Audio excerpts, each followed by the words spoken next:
This is the 2024 Yamaha Tenere 700. Yamaha is going a completely different direction with the 700. They want it nimble, they want it lightweight, they want it to feel like a big dirt bike. So many of the adventure bikes nowadays are these big unwieldy things. This is why this bike is going to be great for the adventure riders that really want to focus and prioritize off-road riding. But there are a couple little changes that Yamaha has made to this platform, listening to the customers, and today we're out here to go for a spin and see what this bike is all about.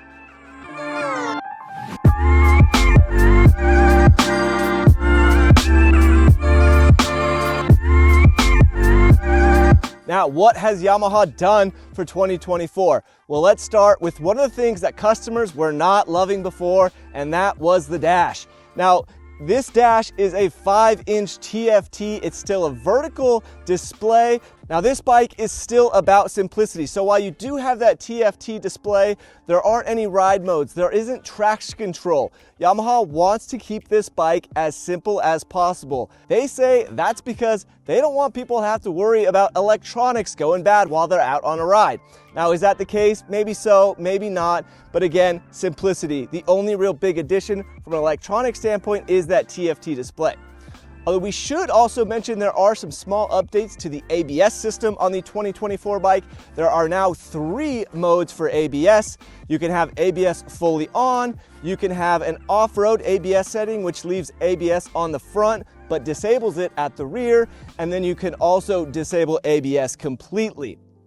A couple other very small changes for 2024. You have a new dial on the right-hand side of the handlebar, enable you to get into the menus on this bike. Now, again, there isn't a lot to adjust. The only real things that you can change setting-wise on the display is 2 tachometer readouts, and the information is just displayed a little bit differently between the street and an Explorer theme. Now, you also need to go into the menu to adjust the ABS, to change the settings, and especially turn the ABS off. There is a button up near the dash where you can turn the ABS on once it has been turned off. Now, that really is the bulk of the changes for 2024. So if we're not really talking about changes necessarily, what is this bike? They're using, let's call it a legendary engine at this point. It's their 698cc parallel twin power plant. Just truly a beautiful engine that first came out in the MT-07. We loved it there. It's in the R7, and it's also in this. The fact that that engine can be used in so many platforms and keeps us happy in all of those platforms says a lot about that power plant. Now, you've got a steel frame on this thing. Again, it is intended to feel like an off-road bike, lightweight as it can be. So how does it work out on the trails? Well, let's start with that engine because it really is a focal point here. We absolutely love it. In the dirt, it really makes sense. It's not a ton of power, but it's so tractable. And in a bike like this, where especially like today, we're on some rocky terrain, tighter trails, and you don't need a ton of power. This thing makes so much sense, and I really do enjoy it. Now, we did take some highway to get out to the dirt trails that we were riding today, and it does feel just a little bit underwhelming at higher speeds. Of course, this is still a middleweight bike. It's a middleweight adventure bike, so you're not gonna have that kind of leader bike 1000cc power, and I think you have to accept that. Where this thing really does stand out is gonna be off-road. It's a really tractable power plant. I will say, Yamaha, again, no traction control on this thing. They say that it's because this bike delivers power so well, and I agree, it does. It spins the tire really nicely. That rear tire does bite and grip. Would I like to have TC? Sure, I don't think there's any reason to not have traction control on a bike like this. Yes, the engine works well and helps you put that power down smoothly, but I wouldn't mind having a little TC on top of it too. Why not? A little extra rider aid is always good. It just helps, I think, even newer riders or depending on the conditions, things like that. Now, again, they can get away with it because this engine is so sweet. New for 2024, Yamaha has pre-wired this bike to accept their accessory quick shifter. They have mounted that quick shifter on this bike. It is an upshift only quick shifter.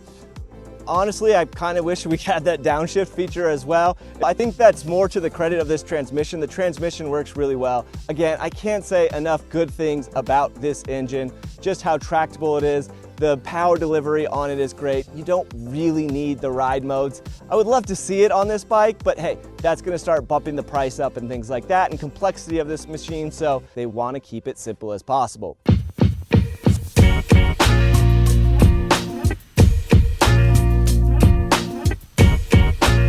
Now, while we do love the engine in this Yamaha, we have to admit that the chassis and the handling is just as sweet, and it really transforms your experience on this bike.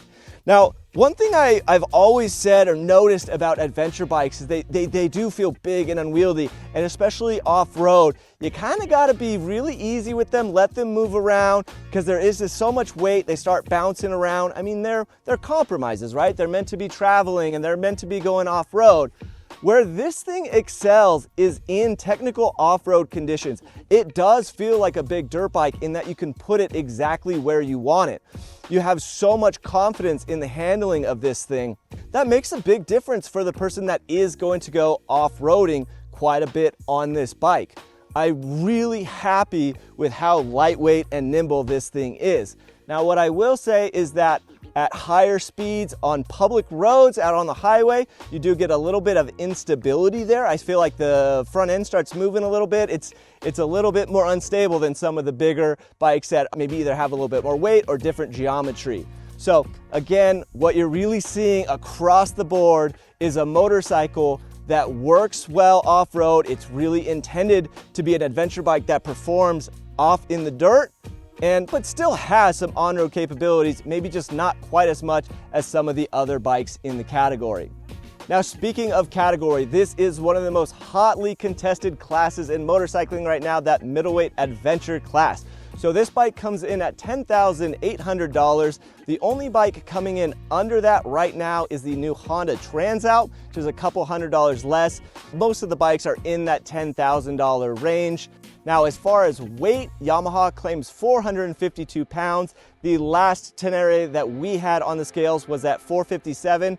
And again, that's pretty middle of the road. That's about what we're seeing in this category. Another number that I know you guys are going to be thinking about and want to know is power.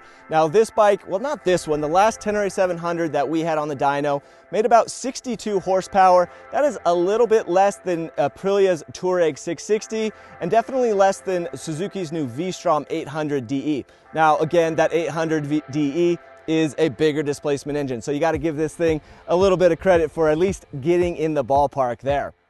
So that's some of our experience today on the Tenere 700 and some of the numbers that you're going to want to know. Now, what do we just think about this bike as a whole? Well, it's been really interesting spending the day. It's been really cool getting to do some highway, some paved back roads, and then get up into some really rocky and technical terrain. This bike really shines in the off-road situations. Yes, it can do some brilliant things on the pavement, but that's not really where this thing excels. You got a little bit less wind protection, and overall, it's just not quite as comfortable as something like maybe even the Suzuki V-Strom 800 DE, which has a bigger seat and things like that.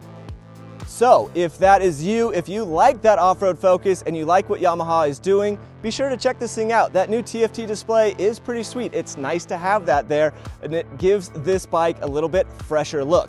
And again, Yamaha is still doing a great job of keeping that price down, which is another reason why we just love this category. We're really happy to see this class being so strong and to see Yamaha listening to the customers and making little adjustments to keep this thing fresh. Thank you guys for tuning in to our review of the 2024 Yamaha Tenere 700. We hope you enjoyed what you see. Now we are actually taking this bike back to the office. We're gonna spend a lot more time with it. So we'll hopefully get you guys some more updates, some social media, some photos and things like that. Be sure to hit the like button, subscribe, and we'll see you on the next one.